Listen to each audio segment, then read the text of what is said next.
You ever find yourself sitting in silence after watching an anime episode, just staring at the screen, and you don't even know why? That's not just because you're stunned by the plot.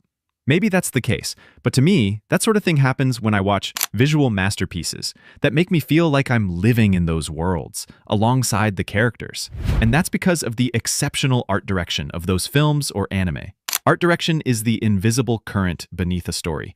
You may not be able to describe it in words, but you can feel it. And it's one of the most powerful tools in storytelling, especially in anime and cinema. Because if the script is what's being said, then art direction is how it's felt. Was it all a dream? Did any of it really happen? For an art director, the job isn't about drawing a city or painting a few trees. It's about building a living, emotional world from scratch, one that echoes what the characters are going through internally, one that mirrors the story's themes, and one that feels like it's breathing right along with you. It's not clean or over-polished, just like real nature, real emotion. It's messy. Some tree branches bloom, some don't. That imperfection is what makes the world feel real.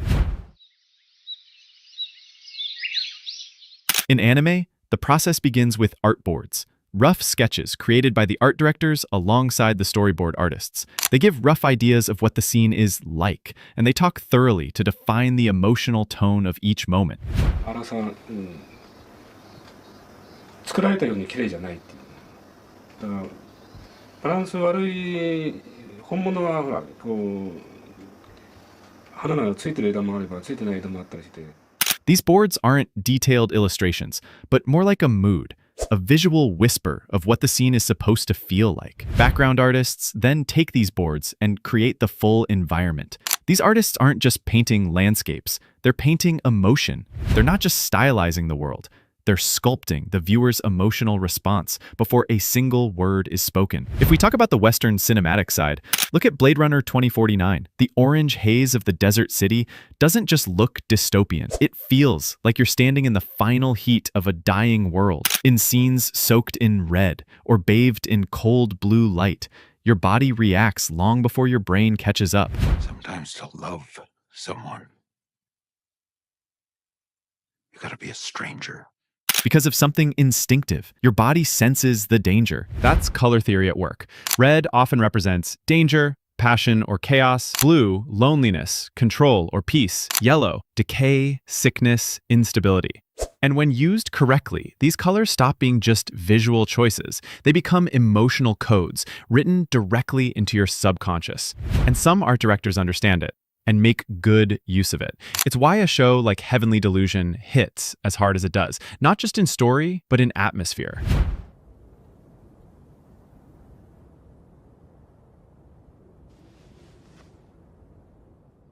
The series constantly shifts between chaos and control. The ruined cities, the rotting buildings, the wild green growth that's taken over, it all evokes a post-apocalyptic world that still has beauty left in it. Then we cut to the underground facilities, sterile, silent, symmetrical. They feel safe, but suffocating. That contrast, the raw natural danger versus the cold artificial order, doesn't just shape the narrative. It becomes the emotional conflict. You feel it in every transition, every background. You don't need to be told which world is more right. Your eyes and gut already know. Sonny Boy, directed by Shingo Natsume, takes that contrast even further, into something completely abstract. On the surface, its art direction seems minimal, almost unfinished. The line work is clean, the color palette is soft, flat, almost clinical. But that stillness, that absence, is where its power lies. The characters exist in a void. Classrooms suspended in nothing. Islands floating in dead space. And this emptiness isn't just visual, it's existential. They're adrift in other dimensions. But the world they inhabit reflects something deeper. The sensation of not knowing where you belong, or if you even exist outside someone else's expectations. 死ぬことに執着している生徒がいた。彼は静止したこの世界で死を作り出そうとした。死の発明家だった。死の発明?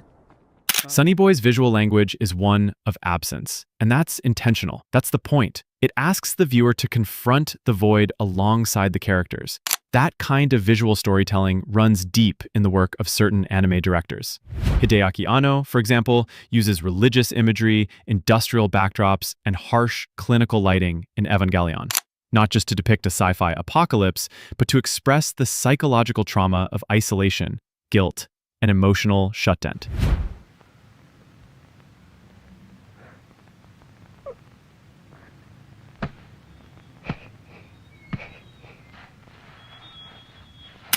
After the world has effectively ended, Shinji and Asuka are the only ones left. They lie on a desolate beach. The colors are muted, the world stripped of its vibrancy, mirroring the emptiness and ambiguity of their existence.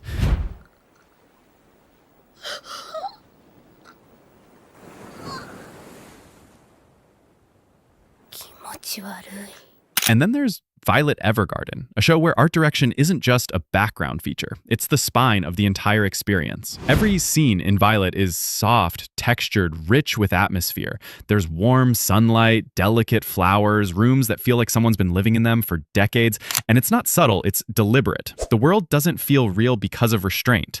It feels real because of its beauty. But here's the thing, in a world that beautiful, pain doesn't soften, it sharpens. When something tragic happens in Violet's world, it feels unbearable. Because how can sorrow exist in a place that looks this lovely? Many seasons have passed, but I am still waiting for the one where you return.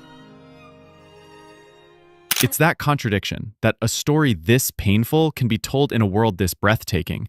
And it's not just Violet. Films like Maquia, Your Name, and Ride Your Wave do the same thing. They tell stories of grief, distance, or lost love through dreamlike worlds. They seduce the eye first, and in doing so, reach the heart even deeper. It's not aesthetic indulgence.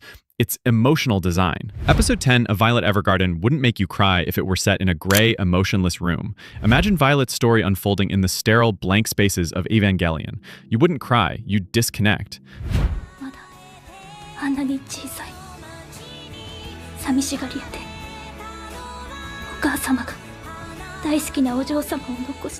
The gentle animation of a teacup being placed on a wooden table, it all adds weight.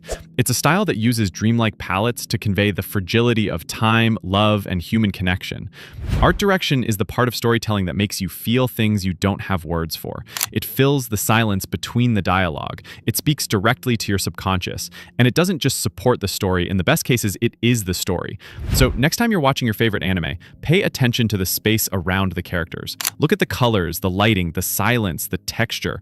Look at the way a hallway is lit when a character is grieving, or how a sunrise feels after a confession. Because in that visual language, something profound is being said, not through words, but through art.